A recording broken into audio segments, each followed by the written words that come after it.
কি কব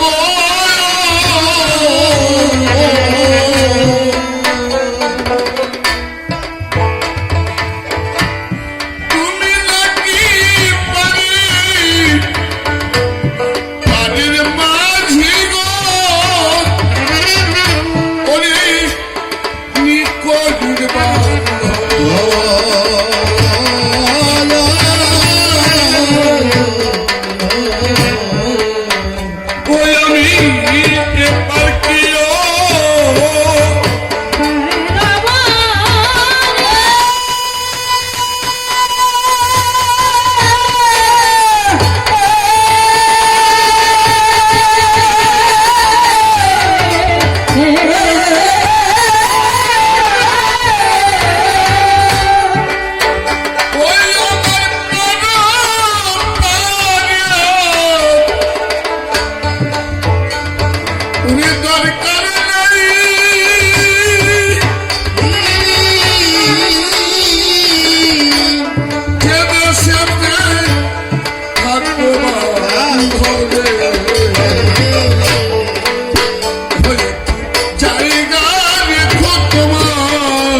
দূরে যায় বারে বারে প্রণাম করি তারি পরে বন্দী মায়ের চরণ পদ শরণ ভব সিন্ধু তরণের পরম উপায় এই পদ ভাবলে পরে আপদ হরে বিপদ হরে জীব করে ধ্রুব মোক্ষ পায়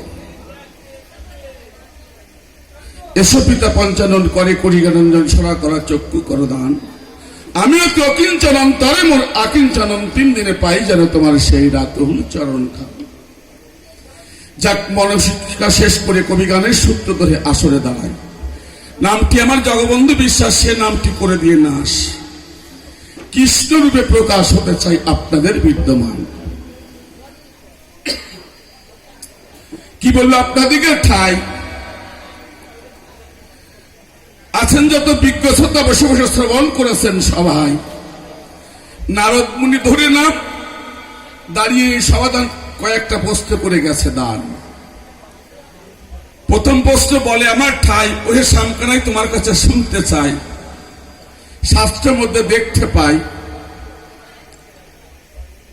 শাস্ত্রের মধ্যে কি আসলে প্রশ্ন করার গঠনটা ঠিক হয় নাই আমি গঠনটা করে তারপরে জবাবে যাই প্রশ্নটা কিরকম হবে ওহে কৃষ্ণ ভগবান আমি তোমার কাছে জানতে চাই ভাগবতের মধ্যে দেখতে পাই শাস্ত্র শ্লোক লাগবে না তাহলে ভাগবতের মধ্যে কি দেখতে পাই ন জয়াতে মিয়াতে বা বিবাচিত নায়ন করছিত না বমুব করছিত তাই না তাহলে ভাগবতে কি লেখা আছে আমার জন্ম নাই মৃত্যু নাই আমি জরা মরার অধীন তাই না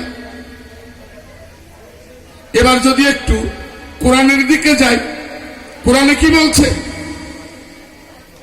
কুলহু আল্লাহু আহাদ আল্লাহু সামাদ লাম ইয়ালিদ ইলাম ইয়া আল্লাহু কবেন আহাদ অর্থাৎ আল্লাহ মালিক যিনি জন্মেন না বা মরেন না তিনি তাহার কবু দেহ ধরা জরা মরা নাই এবার যদি বাইবেলে যাই বাইবেলে কি দেখতে পাই there is no god except almighty god god is almighty অর্থাৎ বাইবেলের গড যিনি জরা মরার অধীন নন তিনি তাহার কবু দেহ ধরা নাই ধরো আমার কথা ধরো সাধারণের মতো কেন দেহ ধরো আবার সামান্য জরাবাদের খোঁচা খেয়ে কেন অকালে মরো এই প্রশ্নের জবাব আমি শুনতে চাই কি বাবা এই তো প্রথম প্রশ্নই করেছিল নাকি আপনারা বলেন না কেন আপনারা ছিলেন না নাকি প্রথম প্রশ্নই করেছে তো যে ভগবান কৃষ্ণ শাস্ত্রে বলছে না জয়তে মিয়াতে বা বিবাচিত নায়ন করছিত না ববুব করছিত অর্থাৎ আমার কোন জরা মরা দেহ ধরা নাই সেই কৃষ্ণ বলি আপনাদের সাক্ষাতে কেমন করি দাপর যুগে বৃন্দাবনে জন্মগ্রহণ করলো, আবার জরাবাতে সরাগাতে দেহ পরিত্যাগ করলো। এই প্রশ্নের জবাব শুনতে চাই। এই তো প্রথম প্রশ্ন, তাই না? শুধু এই কথা বলে যায় নাই, শুধু আর একখানা প্রশ্ন দিয়ে গেছে। আসলে ডাক দিবিলে সবার ঠাই হয়ে সমকালে তোমার কাছে শুনতে পাই, আমার কথা নেবে? দেখে বিশ্ব চরাচর করে আছে যত নারী নরে, সকলে তোমার ইচ্ছায় কর্ম করে। যা গীতার 10ম অধ্যায় দেখতে পাই। গীতার 10ম অধ্যায় কি লেখা আছে? ইন্দ্রিয় মানুষ্যস্মি ভূতনস্মি চেতনা। শ্রবণ করবেন সুধীজনা, তাই না? গীতার 10ম অধ্যায় পড়ে দেখবেন, 10ম অধ্যায় শ্লোকে আছে। কি বলছে? ইন্দ্রিয় মনুষ্যস্মি ভূতনস্মি চেতনা। অর্থাৎ হে অর্জুন, আমি সমস্ত জীবসমূহের মধ্যে চৈতন্য আর ইন্দ্রিয়গণের মধ্যে মন, এ কথা বলছে কৃষ্ণ ভগবান, তাই না? তাহলে এই যে দেহটা ইন্দ্রিয় মনুষ্যের ভূতনস্মি চেতনা, এই জীবসমূহ তুমি চৈতন্য, চেতনা তুমি, তাই না? 10টা ইন্দ্রিয়ের মূল তুমি, তাহলে সবকিছুই তো তুমি। তোমার ইচ্ছায় জীব দলে কর্ম করে মহিতলে এই জীব দল শেষকালে যাবে নরক পুরী।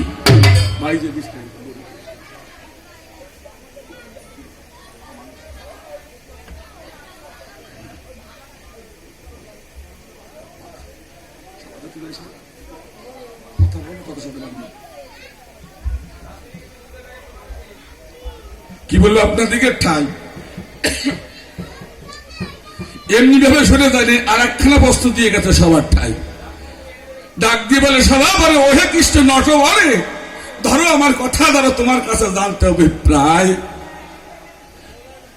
কুরুক্ষেত্রে যুদ্ধ হলো, এই কথা বলা ভালো।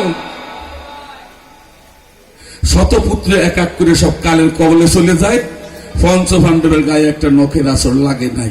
কারণটা কি? আমার কথা নিয়েও সুন্দর করে বোঝাই দেবে। এই যুদ্ধে তোমার আছে কি কোন পক্ষ আর পাতি, মানে পক্ষপাতি আছে কিনা? আগে কেন ছোট করে বলে যাই, বাবা আমার কাছে বলেন দেখি, আমার কাছে কোন ভক্তের পক্ষপাতিত্ব থাকে নাকি? আমার সৃষ্টজীব সবাই আমার কাছে সমান, আমার কাছে কোনো পক্ষপাতিত্ব নাই, তাই না? কি বলবো আপনাদেরকে ঠাই।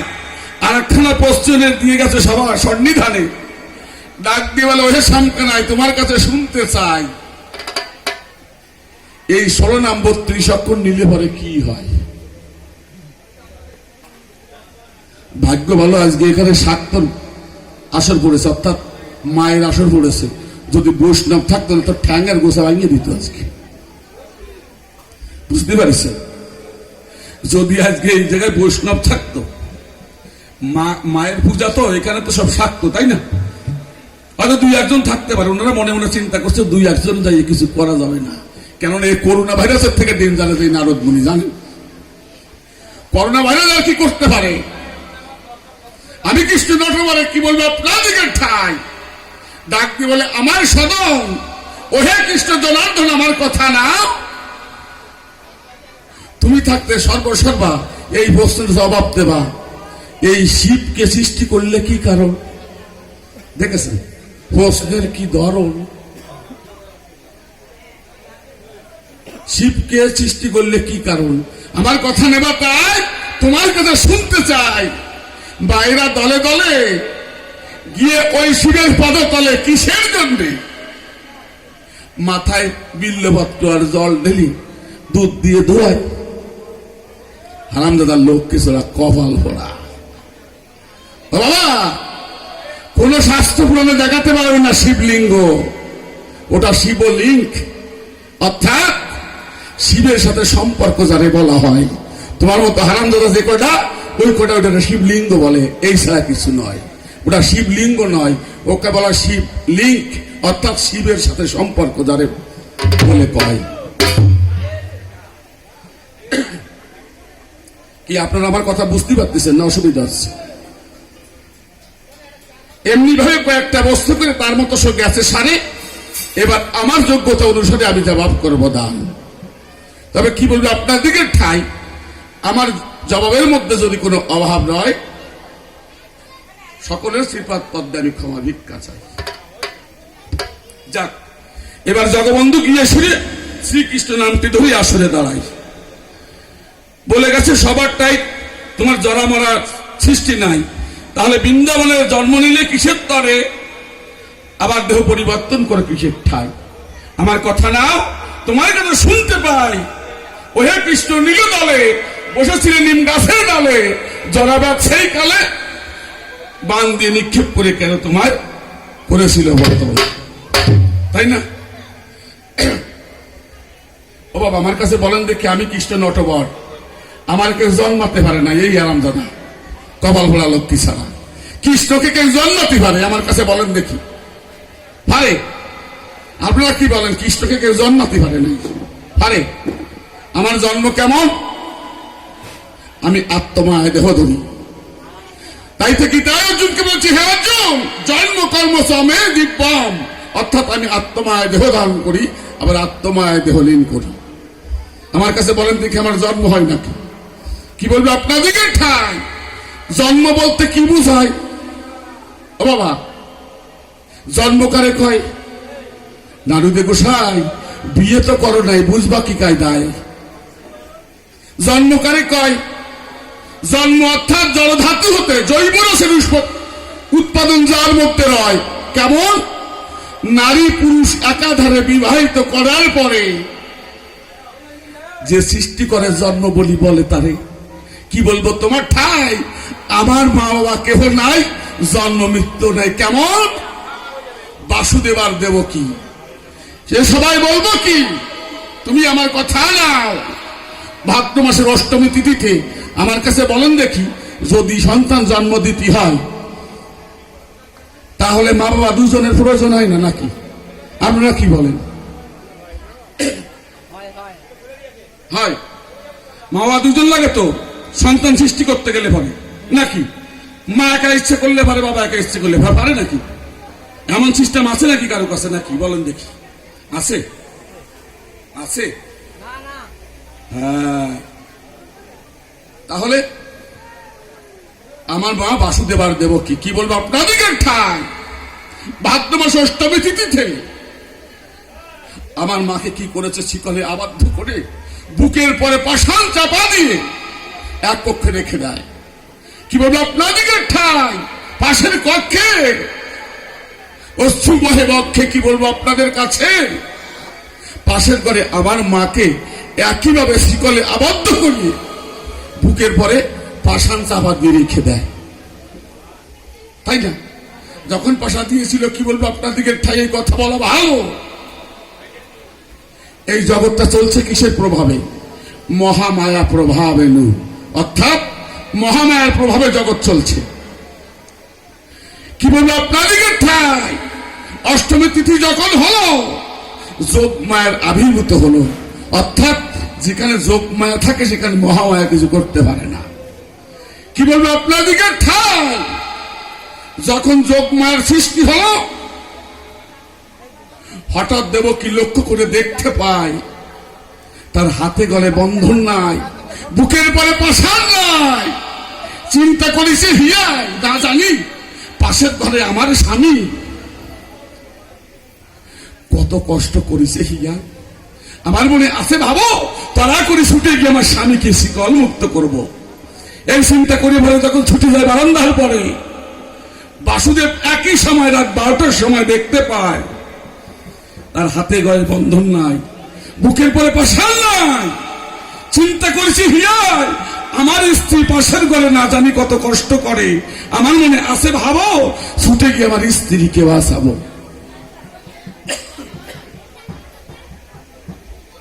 এই চিন্তা করে ভরে রাত 12টার সময় ধরিয়ে যখন একই সময় এসে দাঁড়াইছে বারান্দায়, কি বলবো আপনাদিকে ঠাই? বাসুদেব আর দেবকী দেখতে পায় যে আমি চতুর্ভুজী নারায়ণ দাঁড়িয়ে আছি। জনার্দন ভক্ত ভালো আনন্দ মিলন হলো, কৃষ্ণ প্রেমানন্দে একবার হরি হরি বলো। দেখতে পায় কে? আমি চতুর্ভুজী নারায়ণ, আমার 4টে বাহু, শঙ্খ চক্র গদা পদ্ম সহ আমাকে নারায়ণ রূপে দেখতে পায়। বাসুদেব আর দেবকী, জল খাওয়ানো যাবে?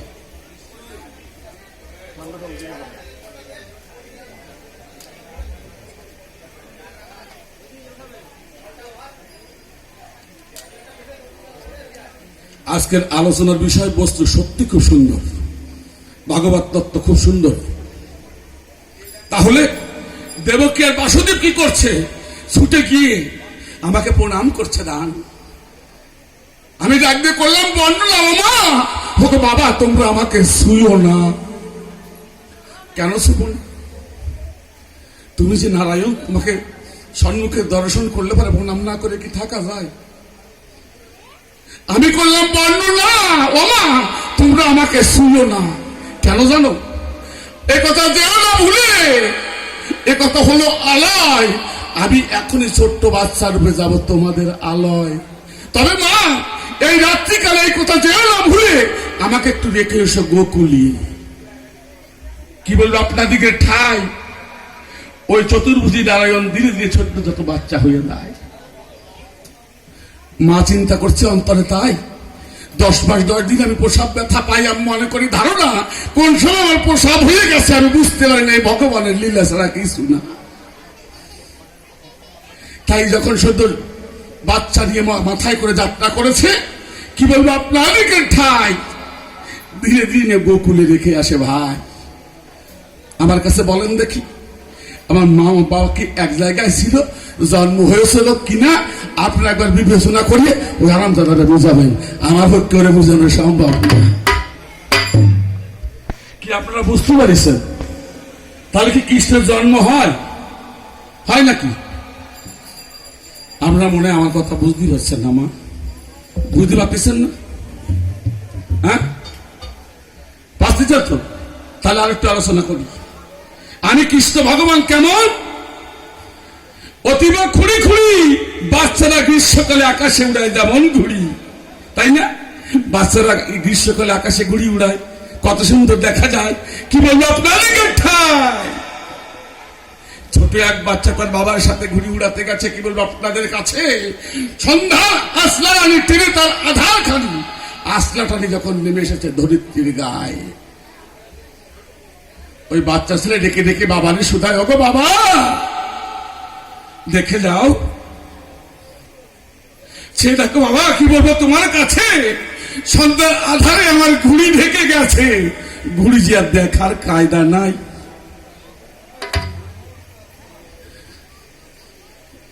ছোট্ট ছেলে কান্না করে কেন? ঘুড়ি হারিয়ে গেছে বলে দেখতে পায় না, তার জন্য কান্না করে। আমার কাছে বলেন দেখি, বাবা কান্না করে নাকি? বাবা ছুটে গিয়ে বলে ছোট বাচ্চার কাছে, ওরে বাবা অন্ধকারে ঘুড়ি হারিয়ে গেছে বলে কেন বসিস চোখের জলে? আমার কথা নিবি, হাতে লাটাই আর সুতে আছে দইয়ে টান দিবি। যখন লাটাই সুতোতে টান দিল, কি বলবো আপনাদিকে ঠাই যে ঘুড়ি ছিল অন্ধকারে ছুটে এলো ছোট্ট শিশুর হাতের পরে। যখন সুতায় দিল টান, আমি কৃষ্ণ ভগবান তদ্রূপ ঘুড়ির সমান। ভক্ত যখন প্রাণ ভরি আমাকে পেতে চায়, গুরুর কাছে গিয়ে ডাক দিয়ে বলে, ওহে গুরু, ওহে পিতা, কি বলবো তোমার ঠাই?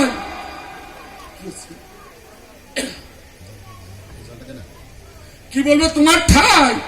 একবার সেই পরম কৃষ্ণকে দেখতে চাই, এই বলে কান্না করে।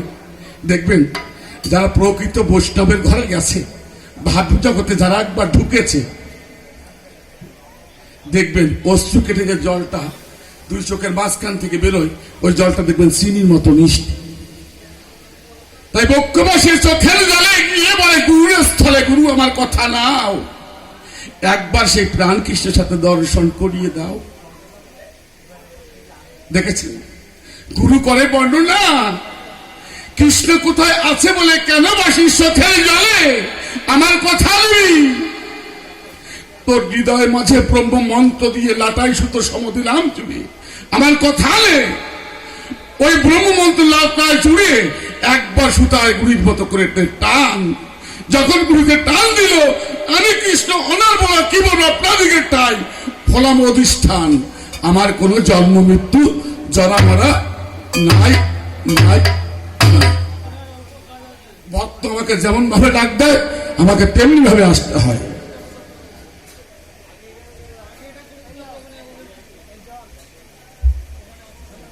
তাহলে আমার আমার প্রথম প্রশ্ন আপনারা বুঝতে পারছেন?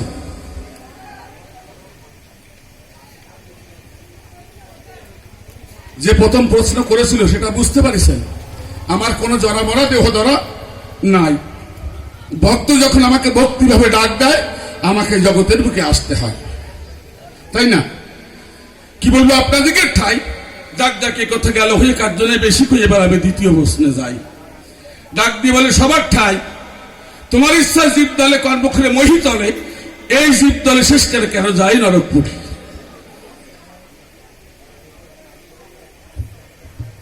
ওমা, খুব সুন্দর একটা পয়েন্ট। কেমন? সামনে বসে যদি কথা বলেন, নড়াচড়া করেন, তাহলে কিন্তু ভুলে যাব। এ তো মুখস্থ বিদ্যা নয়, কোনটার পরে কোনটা চলে আসে পেটের মধ্যে, না খালি গুতায়। নারদরে যেমন গুতায়, ওই সত্য ক্রেতা দাবর যুগ সব ভুলে যায়, ওই রকম, বুঝলেন তো? কি বলবো আপনাদেরকে? ঠাই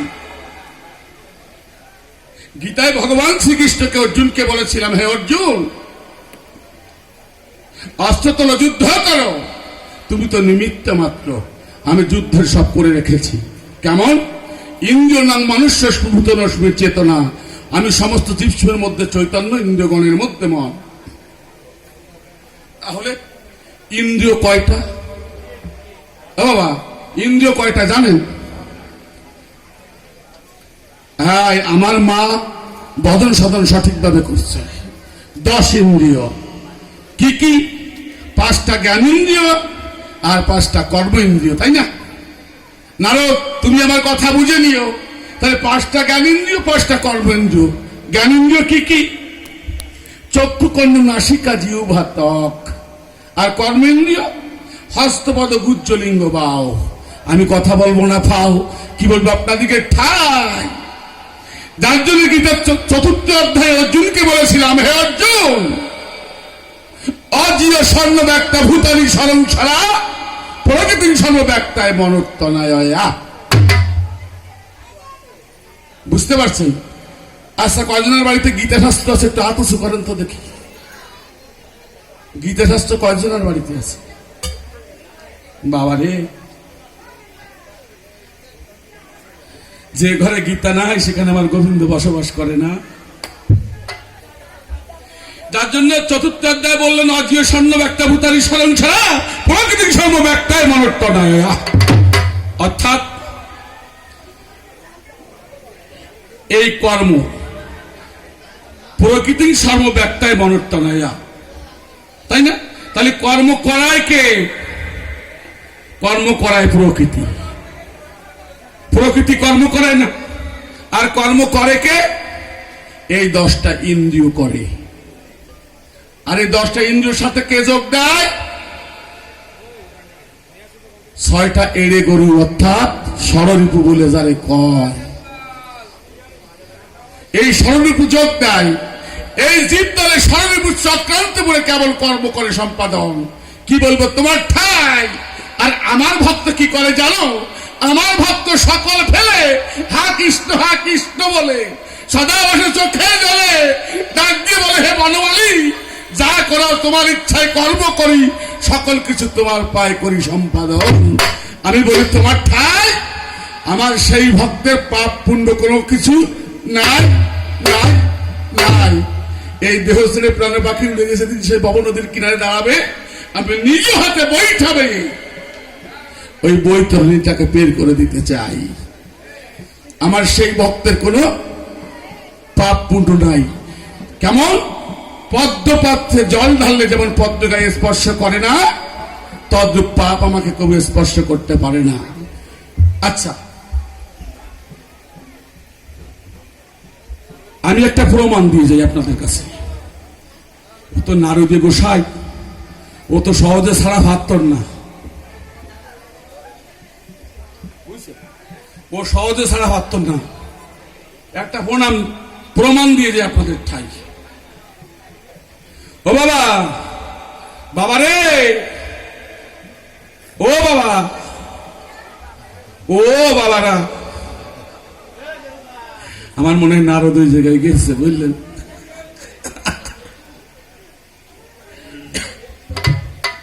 কি প্রমাণ দিতে চাই? আমি কৃষ্ণ ভগবান। খুলে বলি স্বাভাবিকমান, এক সুরা যায় চুরি করতে, দুহাত তুলে ডাক দিয়ে কয়, হে কৃষ্ণ বনমালী, তোমার ইচ্ছায় চুরি করি ঠাকুর, ধরা জানো খাই না, গুতম জান পাই না। দেখেছেন, চোর চুরি করতে যায়, প্রণাম করে যায়। আমার ভাই আমার কাছে বলেন দেখি, চোরলি সেও তো আমার ভক্ত, আমাকে প্রণাম করেছে, যেহেতু আমাকে স্মরণ নিয়েছে। ওই জন্য ভগবান কৃষ্ণ কি বলছে, কেউ যদি আমাকে গালাগালিও দেয় তা তো তার পূর্ণ হয়। কেন হয়? আমার নাম নিয়ে গালাগালি দেয়, তাই না? তাহলে দেখেন, চোর চুরি করতে যাচ্ছে, কৃষ্ণকে স্মরণ করে যাচ্ছে। আমি কৃষ্ণ বনমালী, তাকে আমার রক্ষা করার দায় আছে। কি বলবো, আপনাদেরকে ঠাই টার্গেট নিয়েছে যে বাড়িতে, ভাই ওই বাড়িতে চুরি করতে যাবো বটে। কি বলবো আপনাদের সন্নিকটে, বাড়ির মালিক খাওয়া দাওয়া সেরি যখন শুতে গেছে, আলমারির চাবির গোছা সীতানার কাছে রেখে দুহাত তুলে প্রণাম করে বলছে, হে ঠাকুর, হে কৃষ্ণ বনমালী, তুমি রক্ষার মালিক ঠাকুর, আমি ঘুমাতে যাচ্ছি, তুমি রক্ষা করো, চোর যেন ঢোকে না, কিছু যেন নিতে পারে না। দেখেছেন কায়দা কেমন? ওদিকে চোর বলছে, ধরা যেন খাই না, গুতন যেন ভরে না। আর এদিকে মালিক কি বলছে, চোর যেন ঢোকে না, কিছু যেন নেয় না, তুমি বনমালী তোমার পরে সব অর্পণ করবে। তাহলে আমি কৃষ্ণ ভগবান, আমাকে আমার কাছে দুই সমান, আমার দুজনকে রক্ষা করতে হবে না? কি বলেন আপনারা, তাই না? ভক্ত তো দুজনই আমার কাছে সমান। তাই কি করছে, রাত যখন অধিক হয়ে গেছে, কর্তা তো ঘুমাই পড়েছে, মশারি টশারি খাটিয়ে সুন্দর করে ঘুমাই পড়েছে। ভাই কি বলবো আপনাদের কাছে, চোর যাইয়ে বড় করিয়ে পিছন থেকে একটা শিঙা কাটিছে। শিঙা বোঝেন? ওটা বাংলাদেশি লোক আছেন এখানে, শিঙা বোঝেন তো? ওই বাংলাদেশে ওটা বলতো, ওই তলা দিয়ে কাটে। গতবার একবার গান করতে গিয়ে, গতবার তো আগের বাজে একবার দেখেছিলাম, একবার চুরি করেছিল, বড় করে শিঙা কাটে ভিতরে ঢুকে যায়। কি বলবো আপনাদেরকে, ঠাই চোর শিঙা কেটে সবে ভিতরে উঠেছে। ভাই মনে করে দারুণ না, কর্তা তো ঘুমায় গেছে, চুরি করতে একদম অসুবিধা হবে না, এই চিন্তা করে পরে ধীরে ধীরে যায় কর্তার বালিশের গোছরে, গিয়ে দেখতে পায়, হ্যাঁ আলমারির চাবি ঠিকঠাক আছে। কি বলবো আপনাদের কাছে, আলমারির চাবি হাতে নিয়ে আলমারি খুলিয়ে এক পোটলা বেঁধেছে। দেখতে পায় এক পোটলা হয় না, মনে করে ধারণা একসাথে দুই পোটলা নিয়ে যাওয়া ঠিক হবে না। আমার মনে আছে, ভাবো এক পোটলা আগে রেখে এসে আর এক পোটলা বেঁধে নিয়ে যাব। এই চিন্তা করে পরে যখন এক পোটলা নিয়ে যাত্রা করে সিংহের কাছে রেখে আর এক পোটা রাখতে যায়, আমি কৃষ্ণ নটবরে চিন্তা করি অন্তরে অন্তরে, হায় হায়, যে আমাকে রাত্রে শোয়ার সময় প্রণাম করে, ভাই ডাক দিয়ে খায়, বনমালী রক্ষার মালিক রক্ষা করো, এখন আমি কি করি উপায়? হঠাৎ দেখতে পাই কর্তা সীতানের কাছে একটা বিড়াল শুয়ে আছে। কি বলবো আপনাদেরকে, ঠাই আমি কৃষ্ণ নীলে দল,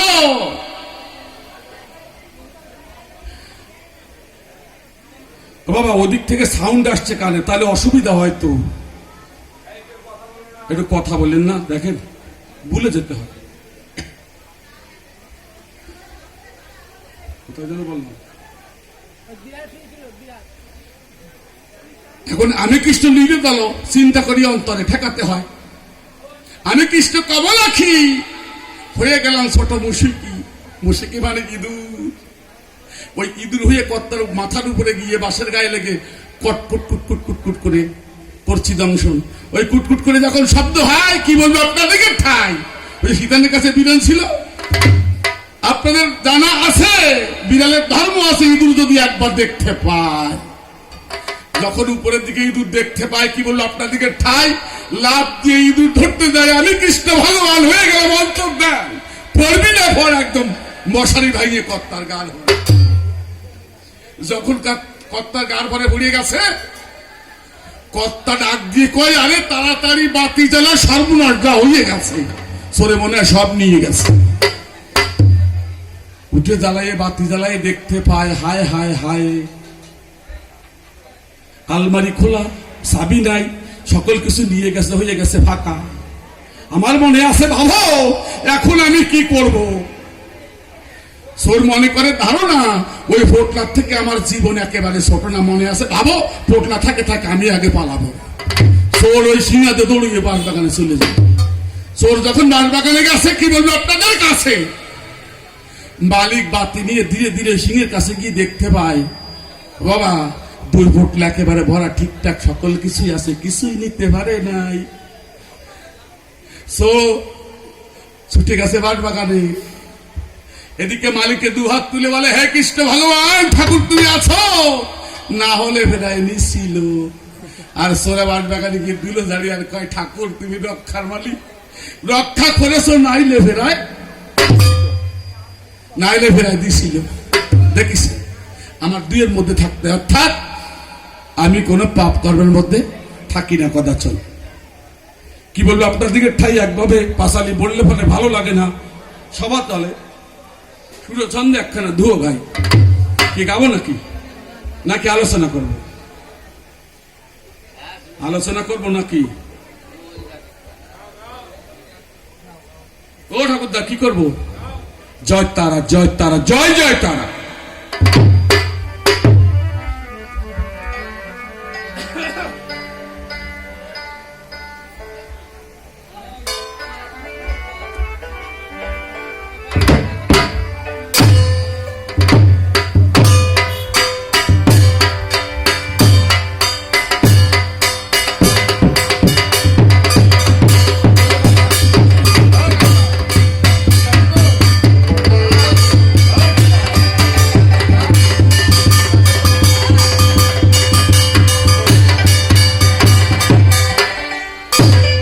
নিজের বাদে একটা দুয়ো গান গাই।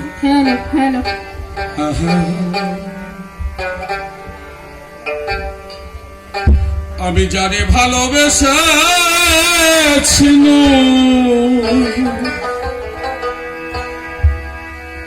প্রথম দর্শনে,